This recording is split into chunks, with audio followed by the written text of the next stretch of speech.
The last speaker for this first session is Professor Ciechanover. Aaron Ciechanover was born in Haifa, Israel in 1947. His parents immigrated to Palestine from Poland before World War II. His father, Yitzhak, was a lawyer and his mother, Bluma, an English teacher. Ciechanover studied medicine at the Hadassah and Hebrew University School of Medicine in Jerusalem. After completing his PhD as a student of Avram Hershko, he pursued postdoctoral work at MIT in the laboratory of Harvey Lodish. Aaron Ciechanover is a fellow of many very prestigious scientific associations, including the European Molecular Biology Organization, EMBO, the Israel Academy of Sciences and Humanities, the Vatican Pontifical Academy of Sciences, the U.S. National Academy of Sciences as a foreign associate, as well as the American Academy of Art and Sciences. Professor Ciechanover shared the 2004 Nobel Prize in Chemistry with Avram Hershko and Irwin for the discovery of the ubiquitin-mediated protein degradation. He is currently an active investigator in the Center for Tumor and Vascular Biology at the Technion Rappaport Faculty of Medicine in Haifa. Today, Aaron will talk about intracellular proteolysis as a future drug development platform. Professor Ciechanover, please.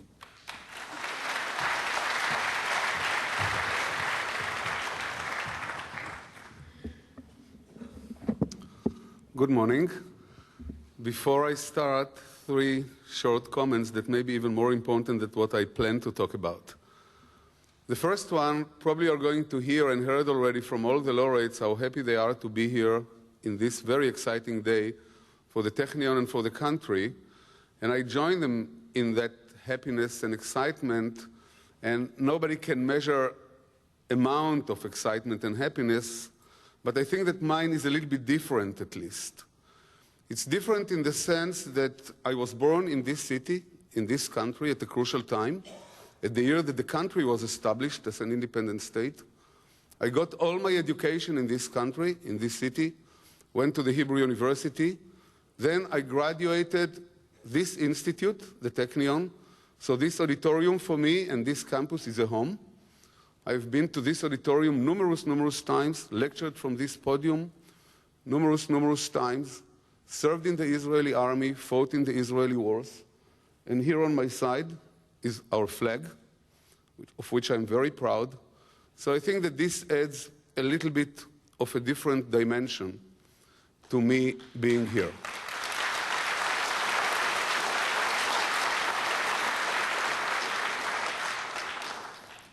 While science and technology have the tendency to flatten the world as we move on quickly, I think that the feeling of belonging, culturally, historically, religiously, is extremely meaningful for me and I believe for all of you. The second comment has to do with the recipe for success as was presented by my previous mentor, and obviously I'm not going to repeat any of that. There is a lot of luck, a lot of timing, a lot of serendipity in success that one cannot predict or plan. But I think that Avram mentioned critically important factor, and that's mentorship. And I was lucky to also have excellent mentors. First and foremost, Avram himself. I had an excellent teacher of biochemistry, and the teaching was not like plenary lectures. It's like in surgery. You look at your teacher and you learn. You listen to his unsaid words, how he designs experiments, how controls are being made. And you have a wonderful opportunity to learn his view and the way how he carves himself along the distorted, convoluted, complicated route of science. A second one, which was very much different than Avram, was Harvey Lodish at MIT. And at Harvey's lab, I was kind of a freelancer because most of my time I spent working alone on the ubiquitin system. Collaboration with Alex Warshawski, but also by myself. And Harvey understood it. He took the time to learn the ubiquitin system, in which he didn't believe so much at its very beginning, caught it, and was able to direct me to the right points to find the right collaborations. So you need at different stages of your development, different mentors that will guide you, but also will give you the independence you need and the space you need to breathe. The third point that I wanted to tell you about relates to what my good friend, Professor Robert Ullman, Johnny, told you about basic and applied science, and I completely agree with you. There is nothing like that. There is only good and bad science. And if you're doing good science, applications will come. And even the utilization of the word is erroneous, because if you are doing applied, in the word applied, you must apply something. So you must apply basic. If all your life you'll do just applied science, at the end, the springs, the water source of basic science will dry out. Then you will have nothing to apply. So the two are going together. And I'm saying it not just to emphasize what John is saying, but we are in dangerous times in our universities these days because of budgetary cuts that were mentioned by the president of the universities. Many of my colleagues in the Faculty of Medicine and elsewhere are trying just to generate devices to find drugs without asking what's behind them. And we are deteriorating. And I see this tendency around me in the faculty and many places elsewhere, that people are just trying to, by the influence of pharma companies, device companies, just to find rapid exits, sources of funds, and so on and so forth, which are endangering the very basic of how science has been done in previous years. And like you, Professor Rapaport, that called upon the government to change priorities, I called upon you to look into this problem very seriously in our own home. So let me just go to where I wanted to go and tell you very briefly how a useless idea of how proteins are degraded, that was not believed by anybody to be of any importance, but nevertheless was believed by Avram to have some importance, was converted in years into a drug platform, and Avram mentioned it already.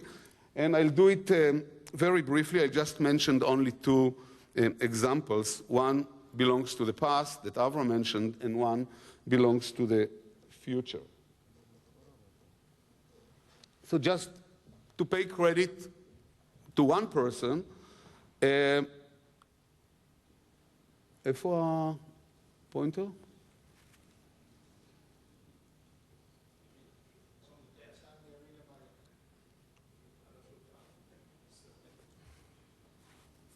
Okay. Well, the founding father of the field, to whom I really due great respect, is Rudolf Schönheimer, a Jewish German scientist that escaped Germany upon the rise of the Nazis to power and found shelter in the Department of Biochemistry in Columbia University under the directorship of Hans Clark. And he, along with Harold Urey, who discovered deuterium, used heavy isotopes, in this case heavy N15 labeled tyrosine, and he did a simple experiment. He fed the amino acid, which is the very basic component of which proteins are made, to rats. He found that this amino acid goes incorporated into proteins and then phases out, and he defined a term that is called the dynamic state of body components. Nobody believed at that time in that term. It was a non-existing term. People thought that proteins, like other macromolecules in the body, are stable and they live for us forever. We synthesize them, and except for minimal wear and tear, we just carry them for decades. And he was the first to realize that components of the body are dynamic. He died tragically in 1941. This is just a reflection of his era. At that time, many Jewish scientists left Germany, among them Albert Einstein. So I can hardly see the pointer that you can see seated here to the left. And if people are talking any positively of Adolf Hitler, they are talking on Hitler's gift to American science as we see today, and the term has been adopted by many reviews and books that have written on the subject. This is the booklet that was written that summarizes Rudolf Schönheimer's lectures, The Dynamic State of Body Constituents. And This is an obituary that was taken in the New York Times in August 41. I found it in the New York Public Library, and it says his work helped establish that the living body is a chemical laboratory where varied and complex transformations of matter are taking place incessantly. So that's Rudolf Schönheimer, and then came a long history of the discoveries, including milestones by Christian de Dive, who discovered the lysosome, which is intracellular organelles that have proteases that initially were thought to degrade both extracellular and intracellular proteins.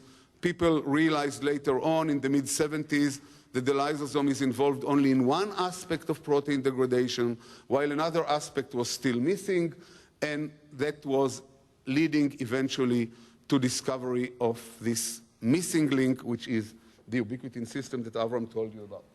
I will not go into all this history. What I want to do now is just to describe you two drugs.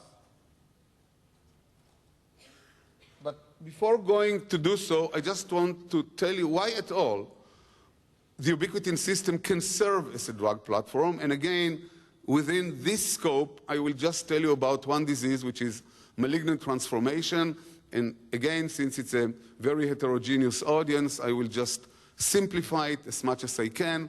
And if we are thinking of malignancy or of cell division that you are going to hear a lot from Tim Hunt about, and Avram is also working on it, and actually I shall borrow a term from Avram, and that's the car. You can imagine that the cell is a kind of a controlled car that have two pedals. It has the gas pedal that accelerates it, and it has the brake pedal that slows it down, and the car is being driven carefully only if one reaches a balance between those two pedals. And if one runs too fast, then you cannot control it, you cannot brake it, you are in a disastrous state. And if the car just brakes and cannot move, then it's a useless car anyway.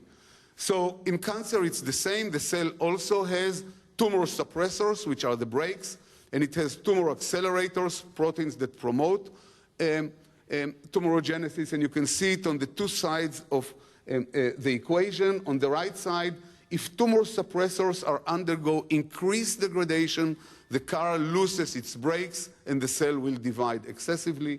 On the left side, if there will be under-degradation of proteins that push the cell to divide, they will accumulate, they will again lead to malignant transformation. So you can see that imbalanced degradation, accelerated degradation of a suppressor, of the brake, or decelerated degradation of a pusher, of a stimulator, will lead to malignancy and to development of malignant transformation. So the first drug is the past. It's a drug against, Avram mentioned, it's one of the components of the system. It inhibits it. It slows down the ubiquitin system. It's a chemical compound called Valcade. It's a boronic acid derivative. I will not go into the details. You can see the drug on the right side of the curve of the picture. And you can see here a patient. Now we are talking real patients. You can see how a useless theoretical thinking of a biological problem led within less than 3 decades to development of a drug that is basically transformed, revolutionized the treatment of several malignancies of the bone marrow. In this case, it's multiple myeloma. And you can see here, you can look at the curve just as a biomarker. This disease secretes a biomarker. It's a protein, IgA, that gallops up. The level increases as the tumor mass increases. A treatment starts. It's very difficult to see the pointer. Mickey, that's... אני לא רואה אותו. Oh, yeah. Thank you very much. That probably will save me. Yeah. You can see how the tumor gallops, responds partially to conventional treatment, relapses again, and following treatment with Valcade, it goes down. Here you can see again, I will not go with you through hematohistopathology. Look at the left side. This is the bone marrow, a homogeneous malignant bone marrow of the patient before the treatment. And on the right side, the patient basically lost all the malignant cells, and the bone marrow gained back all its normal precursors of white and red blood cells and cells that are involved in blood coagulation. Just the picture tells the whole story. And look at this. This is a computerized tomography, another modern technology of imaging. You can see a tumor sitting in the right gate of the lung. These are the big vessels, the vertebra. You can see here the rib, the sternum, the vertebra here. You can see a tumor sitting here, and the tumor recessed significantly following treatment, using the same very drug, the Valkyrie. Let me just jump very quickly to the future. I will skip the present. And the future, again, we need to pay.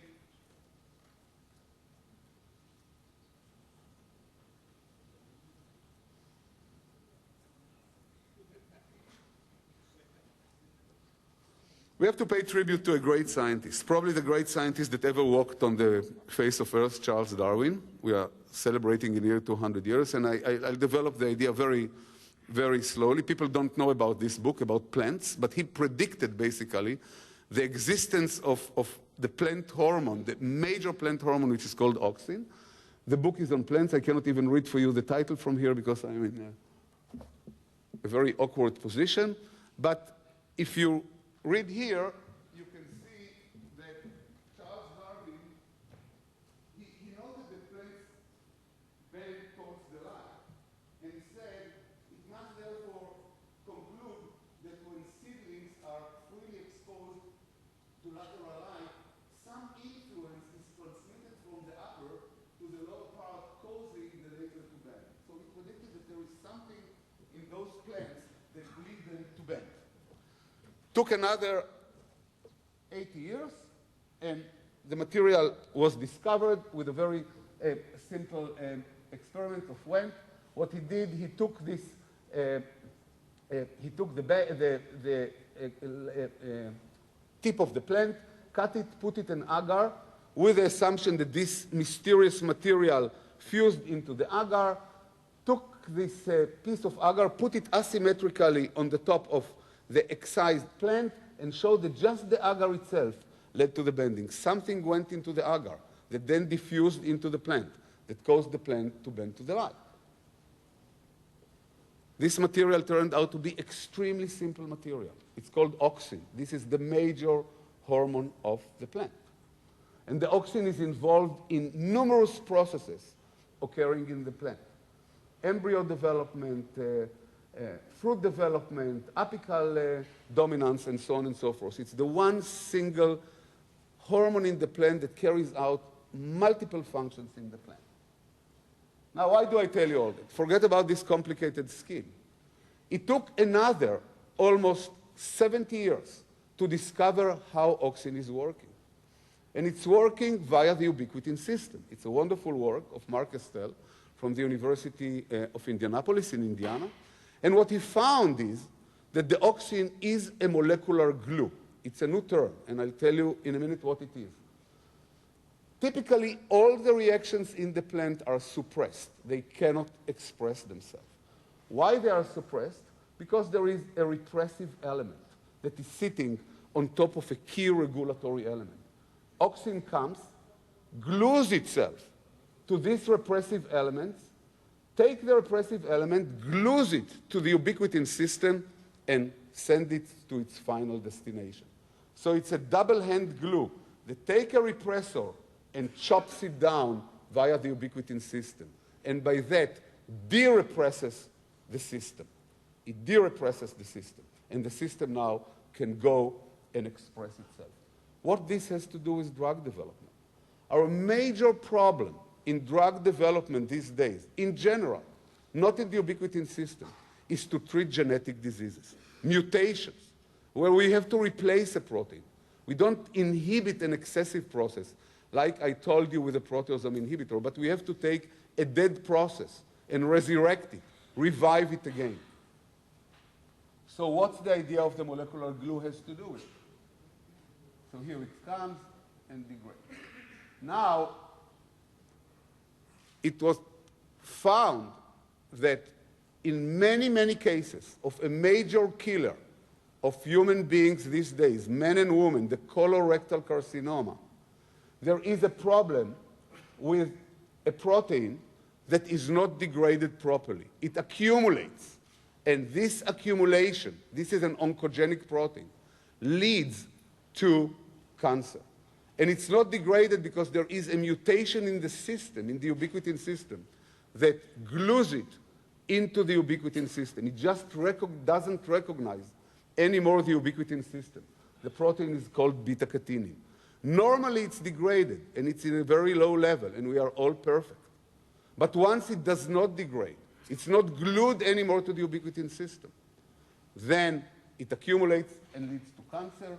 And you can see here, the protein is not degraded. There is a block in its entry to the ubiquitin system, and it leads to transformation of the gastrointestinal tract. So what we ought to do, to go 200 years ago to Charles Darwin and to learn from him how to glue broken things together, and we are doing it by modern chemistry. We are developing molecular glues. And normally, the protein will bind to the ubiquitin ligase via 2 phosphate groups, and it will be degraded. Abnormally, the mutated protein will not glue anymore. All what we have to do is to design this small green molecule and to glue it again. It's exactly the idea, and we learn it by the structure that was predicted by Charles Darwin, was shown to exist by Wendt, was mechanistically dissected by Mark Estelle, and now we know what it is. And this is my last slide. It's possible to do. We can glue molecules. This is just the first experiment. It's nothing there. This is the signal that is emitted. It's just a high-throughput assay. I will not go into the details. That is emitted by the normal molecule, but if you develop glues, you screen molecular libraries, you can find small signal. This is just one lead, but you can go ahead and increase it by improving the chemistry. So we are moving, this concept is going to revolutionize not only the ubiquitin system, but our entire approach to how we are treating genetic diseases. All what I wanted to tell you in this brief lecture is that I started as a graduate student of Avram in '76 with an idea that there is something, but we didn't know what it is, thought to be useless by many, and we are ending up today not only with drugs that are being infused to human veins to cure them, but with, this is just the tip of the iceberg, with numerous ideas to the future that will apply much broader than the ubiquitin system. Thank you very much.